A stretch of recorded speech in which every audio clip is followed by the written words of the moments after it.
Hello guys, कैसे हैं सब। चलिए, welcome to our next class of determinant. इसमें आज हम कुछ क्वेश्चंस करेंगे डिटर्मिनेंट की प्रॉपर्टी को यूज़ करके, जो आपको प्रॉपर्टीज़ बताई गई थी डिटर्मिनेंट की, है ना। इसमें हमने देखिए लास्ट वाली क्लास में हमने डिटर्मिनेंट के कुछ क्वेश्चंस किए थे एनसीईआरटी के एक्सरसाइज 4.2 के। कुछ उसमें बचे हुए हैं, उनको ट्राई करते रहिएगा। नहीं होगा तो हम नेक्स्ट क्लास में हम उनको भी डिस्कस करेंगे, लेकिन आज थोड़े से अलग मतलब एनसीईआरटी के अलग क्वेश्चन में ट्राई कर रही हूँ। जैसे कि फर्स्ट इक्वेशन है कि x plus y 2 that is -3, y plus z, यहाँ पर ये सॉरी x प्लस वाई, ये z है, 2 नहीं है, ये है आपका y plus Z, this is x -3 and that is z plus x, y और -3। कह रहा है इस डिटर्मिनेंट की वैल्यू प्रूव करनी है आपको 0 बट विदाउट एक्सपेंशन। एक बात ध्यान रखिएगा, अगर क्वेश्चन में लिखा आता है विदाउट एक्सपेंडिंग तो आपको एक्सपेंशन नहीं करना होता है, ठीक है। कभी आप एक्सपेंशन करो और फिर बोलो कि भाई हमारा तो सही था लेकिन मार्क्स कैसे कट गए। देखिए, अगर उसमें जो बोला होता है, जैसे अभी हमने इन्वर्स किया था, तो इन्वर्स में अगर वो कहेगा कि यूजिंग एलिमेंट्री रो ट्रांसफॉर्मेशंस या फिर एलिमेंट्री कॉलम ट्रांसफॉर्मेशन, तो आपको वो ही अप्लाई करना है। क्योंकि अभी डिटर्मिनेंट में जो है इन्वर्स निकालेंगे हम एडजॉइंट से, समझ रहे हैं आप लोग। तो जो उसमें लिखा होता है ना बेटा, जो इंस्ट्रक्शंस दी हुई होती हैं कि कौन से मेथड को अप्लाई करके ही आपको निकालना है, तो आपको वो ही अप्लाई करना है। ऐसा नहीं है कि आप अपनी मर्ज़ी से कुछ भी कर देंगे, कर दीजिएगा बट मार्क्स नहीं मिलते हैं उस पर, ठीक है। तो ये ध्यान रखिएगा। अब देखिएगा, ये वाला क्वेश्चन है, एक्सपेंशन आपको करना नहीं है भाई, तो एक्सपेंशन करना नहीं है तो क्या करें, ये x प्लस वाई जेड है। अगर देखिए, और जो भी इसमें ऑपरेशंस होती हैं, 6 बाइनरी ऑपरेशंस होती हैं हमारी, एलिमेंट्री ट्रांसफॉर्मेशन सॉरी 6, है ना। उन 6 में से कोई सी भी लगनी होती हैं। सबसे ज़्यादा लास्ट वाली लगती है, जो 5th और 6th वाली बताई थी, रो और कॉलम वाली, R i tends to R i plus k into R j. याद आई उस टाइप वाली कुछ, वो वाली सबसे ज़्यादा। और हमें यूज़ कैसे करनी होती है ये, हमें इनको ऐसे देखना होता है, या तो ज़ीरोज़ बन जाए मैक्सिमम, या कोई कॉमन फैक्टर आ जाए, है ना, या फिर मतलब बिल्कुल एक जैसे बन जाए ताकि कॉमन आ जाए। उसके बाद में फिर 1 1 1 आ जाता है, और 1 1 1 का आपको बताया था लास्ट वाली क्लास में। तो अगर सपोज़ कीजिएगा, देखिए यहाँ पर मैं कर रही हूँ R1 plus R2। Most of the you guys got my point कि why I am doing this year. R1 is R1 plus R2, R1 plus R2 कीजिए, what I will get here x plus y plus z, and what I have here y plus z plus x. Same ये x plus y plus z, x plus y plus z, 3 + 4 is 4 + 3। और यहाँ पर इनमें कुछ करा नहीं है, तो z x y कीजिएगा, -3 एंड -3, नो डाउट। कॉमन दिख गया तो आप कॉमन ले लीजिएगा बेटा।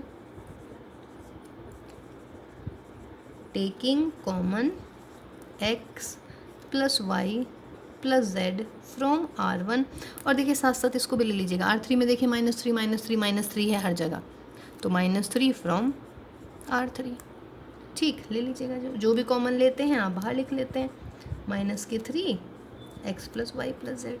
क्या मिलेगा बेटा जब मैं इसमें से x plus y plus z ले लूँगी, 1 1 1, यहाँ पर z x y, यहाँ से भी आपका 1 1 1। प्रॉपर्टी दिख रही है कोई सी भाई, क्या है, because R1 and R3 are identical, और जब भी 2 रोज़ या 2 कॉलम आइडेंटिकल होते हैं, आइडेंटिकल स्पेलिंग चलिए देख लीजिएगा, है ना। तो जब ये आइडेंटिकल है तो उसका मतलब क्या हो जाएगा, ये डिटर्मिनेंट की वैल्यू क्या आ जाएगी बेटा, 0। तो हो गया ना। देखिए, एक्सपेंशन भी नहीं किया है, बस आपने क्या करा है भाई, इसमें प्रॉपर्टीज़ को यूज़ किया है, ठीक। चलिए नेक्स्ट देखते हैं।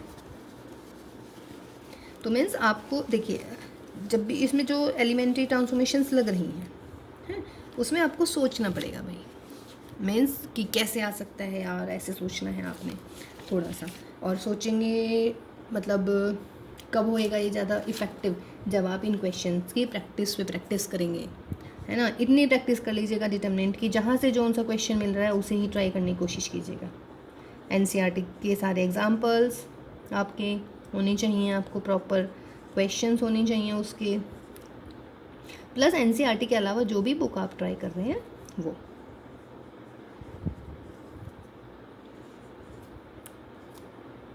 ये देखिएगा एक नया क्वेश्चन, इसमें भी कह रहा है बेटा कि इसको प्रूव कीजिएगा, या इसकी डिटर्मिनेंट की वैल्यू नहीं बस इज इक्वल टू प्रूव कीजिएगा 0 without using expanding. Without using expansion. ठीक, तो देखिए 48 ये 42 है, 40 और 2 को जोड़ दूंगी तो 42 आ जाएगा। तो देखिए उसके ऊपर भी फॉर्मूले बनेंगे फिर तो, यानी कि C2 is operated C2 plus C3। ठीक, तो डिटर्मिनेंट किसके इक्वल आ जाएगा, cosec square theta cot square theta n 42।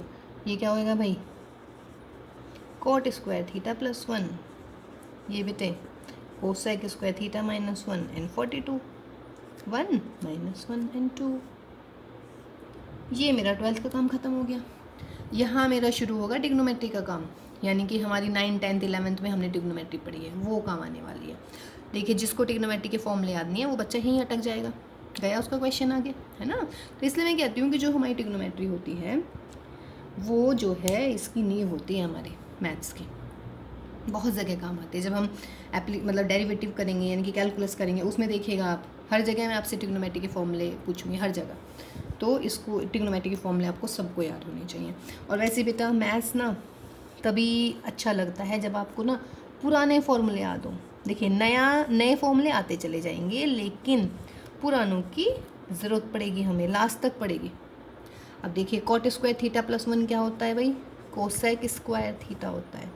Cosec square theta minus 1 क्या होता है बेटा, कॉट स्क्वायर, और ये तो है ही 42।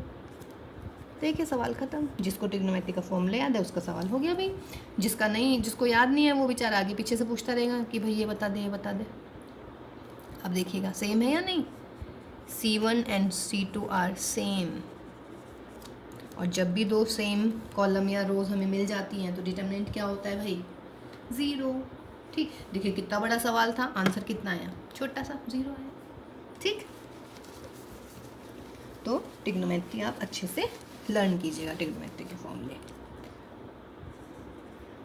एक क्वेश्चन में कह रहा है कि 0 that is Q minus P R minus P, this is P minus Q 0, यहाँ पर आपका R माइनस Q आ जाता है, यहाँ पर P माइनस, यहाँ पर Q minus R and that is 0। कह रहा है कि विदाउट यूजिंग एक्सपेंशन या यूजिंग द प्रॉपर्टी। ओहो मच्छर मच्छर आ रहा है भाई, ये तो हमारी क्लास के बीच में मच्छर घूम रहे हैं, कोई बात नहीं। हाँ जी, कह रहा है कि ये यूजिंग मतलब एक्सपेंशन का यूज़ नहीं करना है, और कह रहा है कि using the properties of determinant find the value of this, या फाइंड द वैल्यू क्या प्रूव करवाए दैट इज इक्वल टू 0। ठीक है, चलिए डायगोनल पे 0 आ गया है, हमने लास्ट टू लास्ट क्लास में भी एक क्वेश्चन किया है। डायगोनल पे 0 आते ही आपके दिमाग में क्या होना चाहिए कि कहीं ये स्क्यू सिमेट्रिक तो नहीं है। देख लीजिएगा स्क्यू सिमेट्रिक, एक कंडीशन तो ट्रू हो गई, 0 0 0 डायगोनल पे आ जाता है।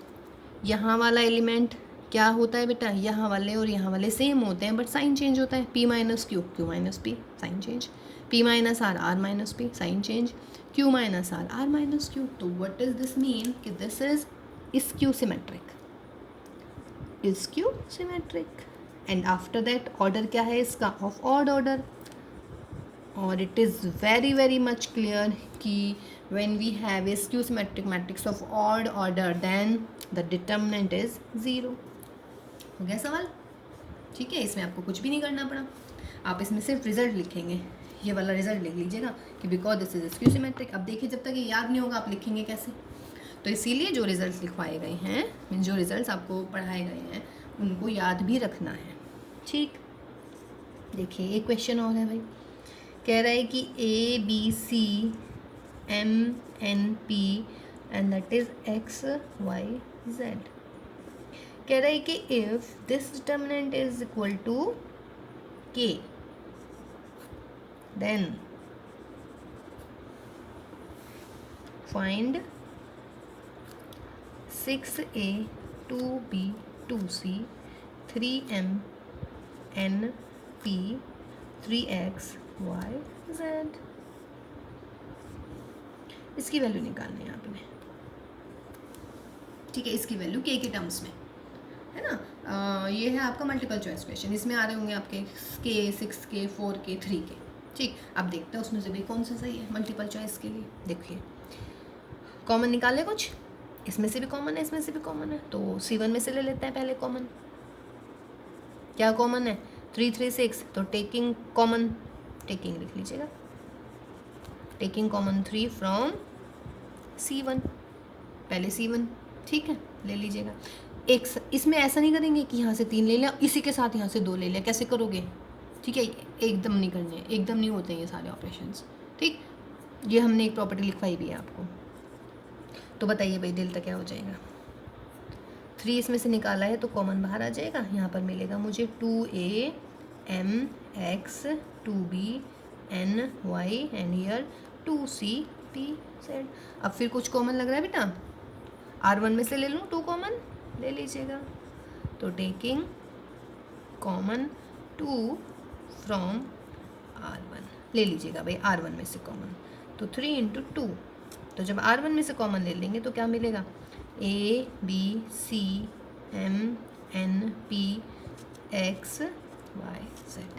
व्हाट इज दिस, ABCMNPXYZ, ये रहा ABCMNPXYZ। तो this is equal to K। तो आंसर कितना आया बेटा, 6 × K। तो जो भी आपका ऑप्शन में 6 × K दिख रहा होगा उसको आप सॉल्व कर लीजिएगा, मतलब उस पर टिक कर दीजिएगा, ठीक है। ये आपका नेक्स्ट क्वेश्चन। इसके आगे देखते हैं अभी,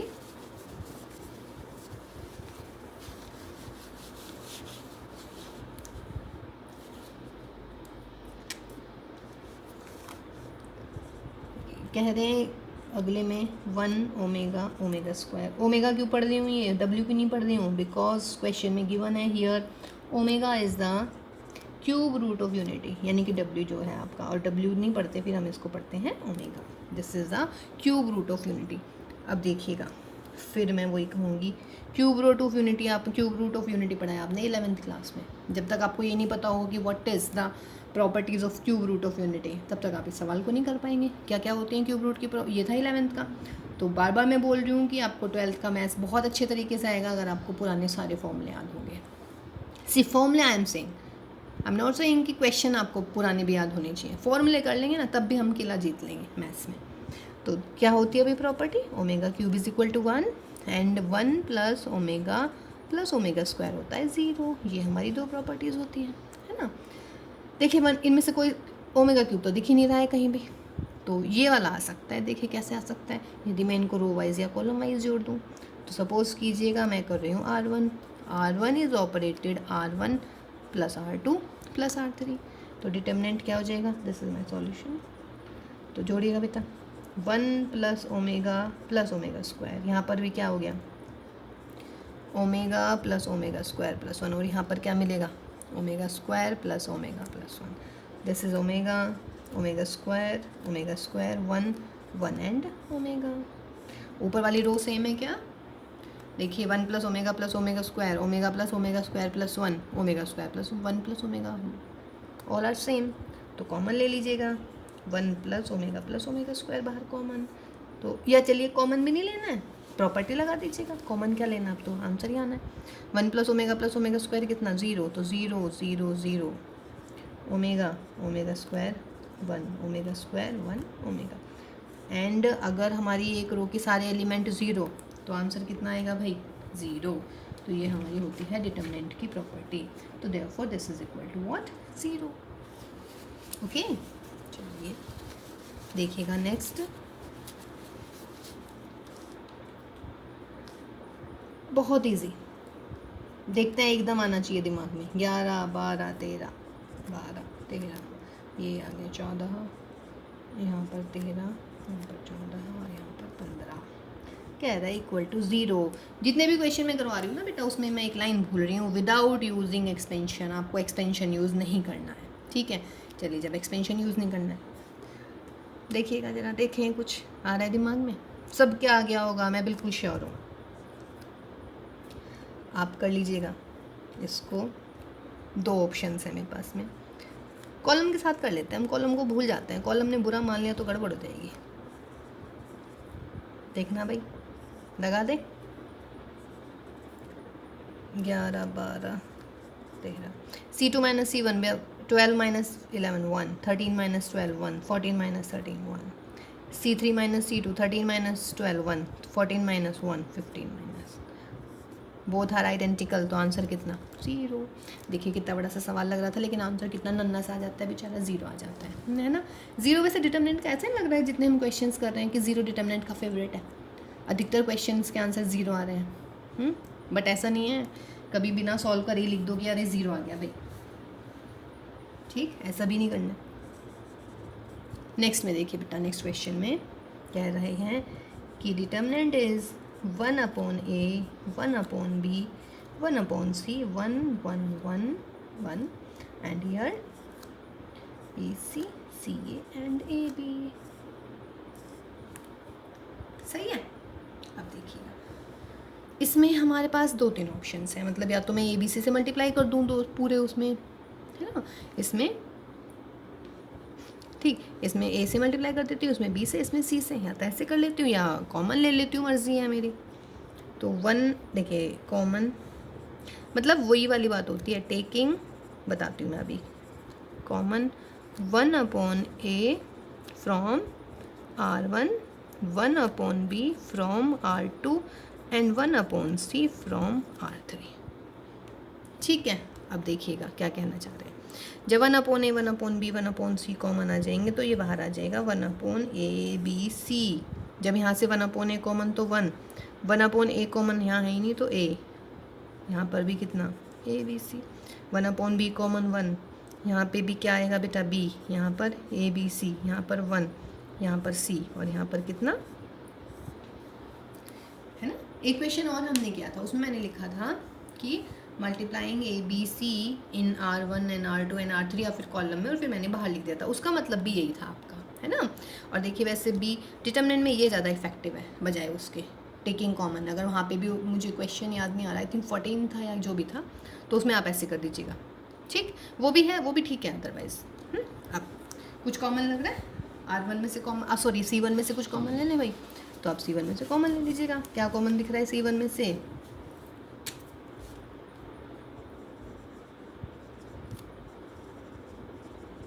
taking common ABC from C1, ले लीजिए बेटा C1 में से कॉमन। तो जब C1 में से कॉमन लेंगे तो क्या मिलेगा हमारे पास में, ABC यहाँ पर, ABC यहाँ पर 1 1 1, यहाँ पर मिला ABC एंड 1 1 1।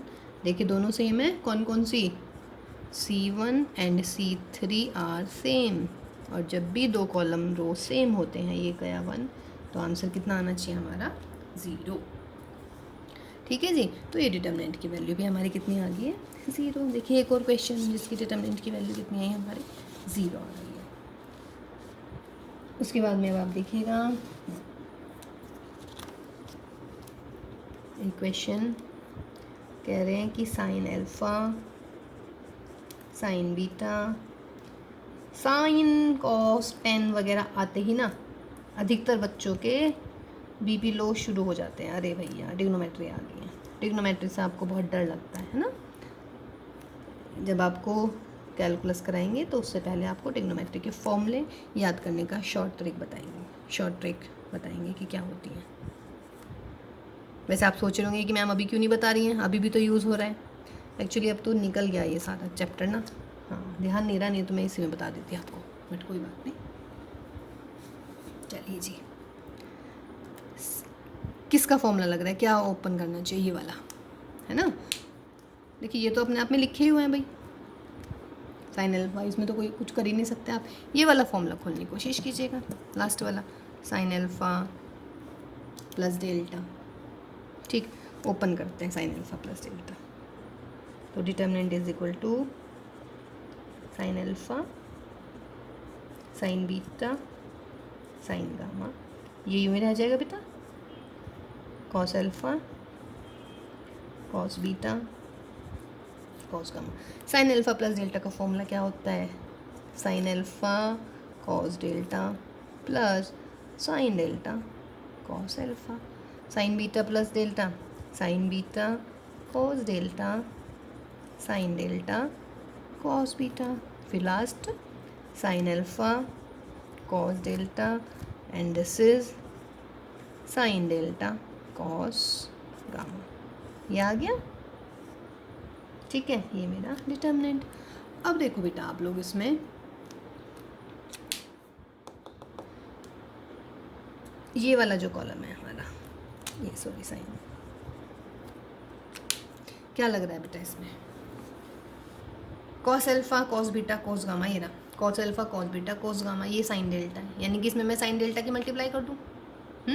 यहाँ देखिए sign alpha sine beta sine gamma, ये रहा sign alpha sine beta sine gamma, लेकिन क्या है इसमें कॉस डेल्टा, इसमें मैं कॉस डेल्टा की मल्टीप्लाई कर देती हूँ। Means what I mean to say here, I mean is कि C3 is operated C3 minus sine alpha sine beta sine gamma, sine alpha sine beta sine gamma, इसके साथ क्या लग रहा है कॉस डेल्टा, तो यहाँ पर कॉस डेल्टा की मल्टीप्लाई करेंगे C1 में, और बेटा cos alpha cos beta cos gamma, cos alpha cos beta cos gamma, इसके साथ क्या आ रहा है साइन डेल्टा, और भाई साइन डेल्टा की मल्टीप्लाई करूँगी मैं C2 में। इसमें कॉस डेल्टा की मल्टीप्लाई, इसमें साइन डेल्टा की मल्टीप्लाई, या थोड़ा और अच्छा सा लगेगा आपको ऐसे कर लीजिएगा।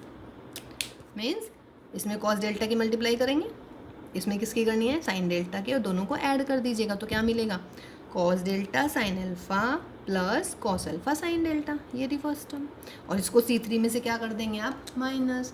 तो जब आप ऐसा करेंगे तो क्या होगा sign alpha sine beta sine gamma cos alpha cos beta, देखिए इसमें तो हमको चेंज ही नहीं कर रहे ना, cos alpha cos beta cos gamma, और ये कितना मिलेगा 0 0 0, C3 is 0, all entries are C3 are 0, तो उसका मतलब क्या हुआ आपका इस डिटर्मिनेंट की वैल्यू भी कितनी आ जाएगी भाई, इस डिटर्मिनेंट की वैल्यू भी हमारी आ जाएगी 0।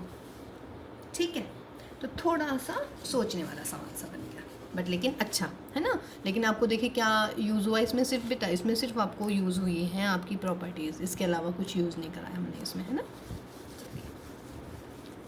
प्रॉपर्टीज़ और ट्रिग्नोमेट्री के फॉर्मूले। सही है भाई। देखिएगा आगे कह रहा है कि अगर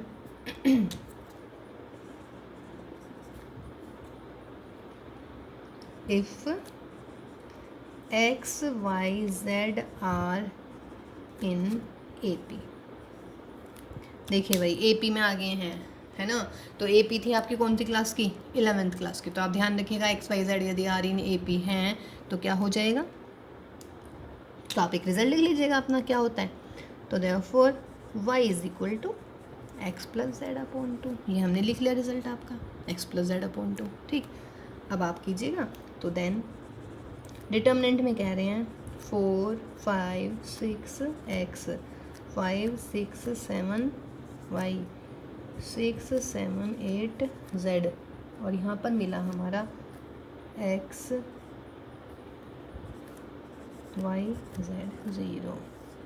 कह रहा है then without using expansion show that this determinant is equal to 0।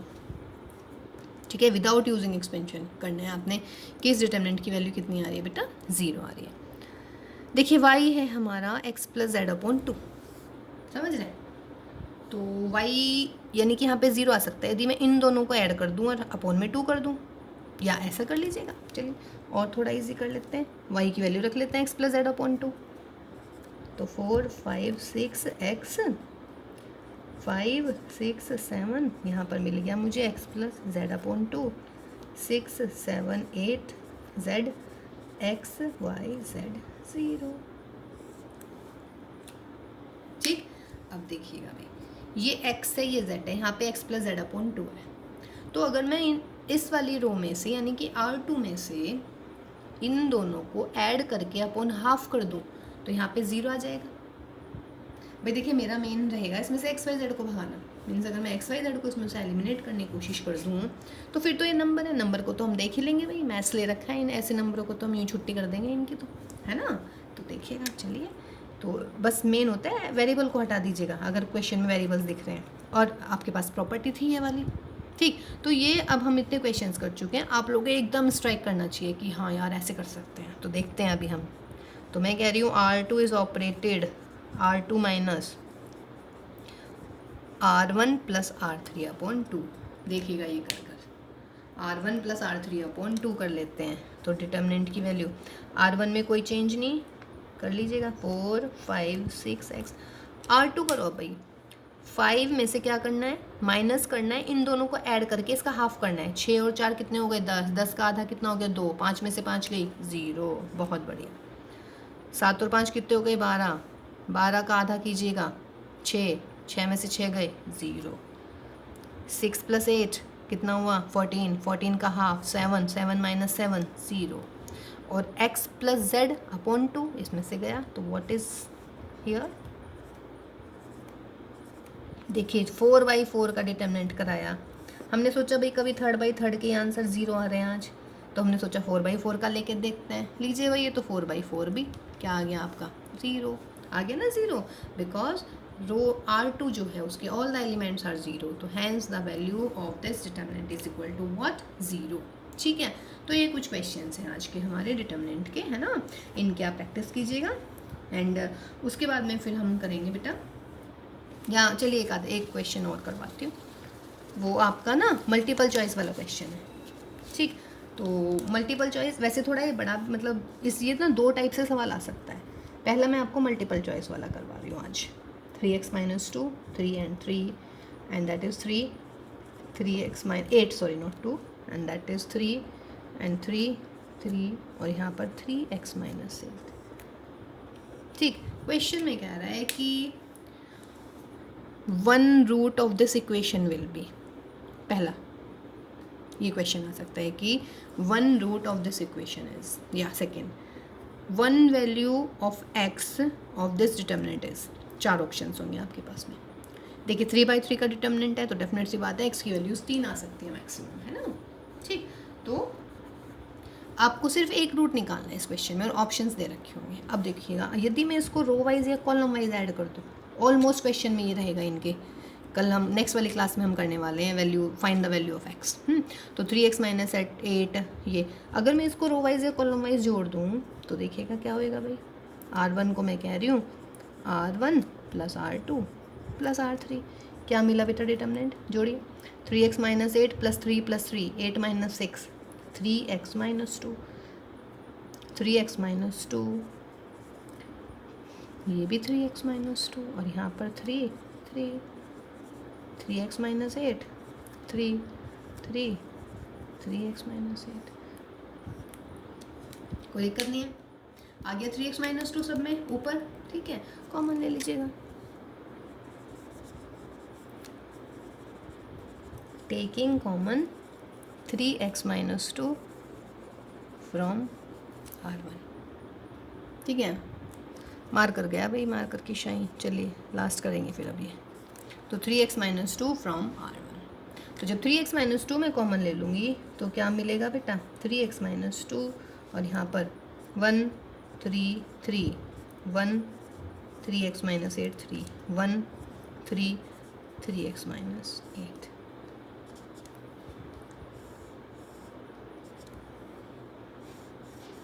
देखिएगा 1 1 1 आ गया है। अगर इसको सॉल्व करना हो तो 1 - 1 1 - 1 0, बट वो कह रहा है कि वैल्यू निकालनी है, मतलब एक रूट इसका क्या होगा, है ना। अगर डिटर्मिनेंट की वैल्यू कितनी है 0, तो बेटा if del is 0 determinant is 0 given था इसमें शुरुआत में कि if this is equal to 0 then, तो क्या होएगा बेटा 3x - 2 इज इक्वल टू 0। तो x की वैल्यू कितनी आई 2/3, ये आपकी एक वैल्यू आ गई है 2/3। ठीक है, तो ऑप्शन में मिलेगी 8/3 2/3 1/3 एंड 2, तो आपका आंसर कितना आ गया 2/3। लेकिन ये हम यहाँ पे छोड़ देंगे इस क्वेश्चन को ना, मतलब ये तो मैंने तो बहुत वो कर दिया, लेकिन अगर ये मल्टीपल चॉइस आता है तो आप कहीं पे आपका आंसर दिख रहा है कि भाई एक रूट क्या होगा, यदि ये 0 है ना, अगर ये 0 आ गया 0 0 0 तो डिटर्मिनेंट की वैल्यू 0 है ना। और x की वैल्यू अगर आप रखते हैं, मतलब अगर मान लीजिए मैंने आपको एक इक्वेशन दी है एंड आई एम आस्किंग कि what is the value of x, तो व्हाट इज़ द वैल्यू है, what is the solution of this equation, तो what does that mean, what does I mean here, मेरा मतलब होगा यहाँ पर कि x की वैल्यू निकालिए जिसके लिए डिटर्मिनेंट की वैल्यू 0 होगी, है ना।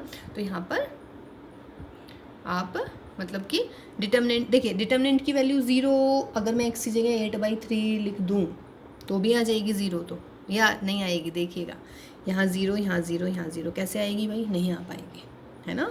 तो मतलब ये आई, लेकिन ठीक, तो आप एक कॉमन फैक्टर जो भी होगा उसको बाहर निकाल लीजिएगा और कॉमन फैक्टर ऑलमोस्ट 90% इन क्वेश्चंस में यही होएगा, आप रो वाइज या फिर आप कॉलम वाइज ऐड कर लीजिएगा बेटा सबको, और जब आप ऐड करेंगे ना एक common factor you will always find, and जो भी वो कॉमन फैक्टर होगा उसको बाहर निकालिएगा, उसको इक्वल टू 0 रख दीजिएगा तो आपका आंसर आ जाएगा। तो x इज इक्वल टू 2/3। ठीक, तो ये कुछ क्वेश्चंस थे। नेक्स्ट क्लास में फिर हम आगे के क्वेश्चंस करेंगे, कुछ एनसीईआरटी के करेंगे जो हमारे रिमेनिंग क्वेश्चन रह गए हैं 4.2 के, और बाकी और थोड़े क्वेश्चंस करते हैं, ठीक है। लेकिन टिल देन आप लोग ज़्यादा से ज़्यादा प्रैक्टिस कीजिए डिटर्मिनेंट के क्वेश्चंस की, तभी आपको ये सारी एकदम चीज़ें ना क्लियर होएगी कि ये एकदम क्या लिख दिया इन्होंने, है ना, तो एकदम आपको क्लियर हो जाएगा when you will do more and more practice. So all the best बच्चों, and till then bye bye.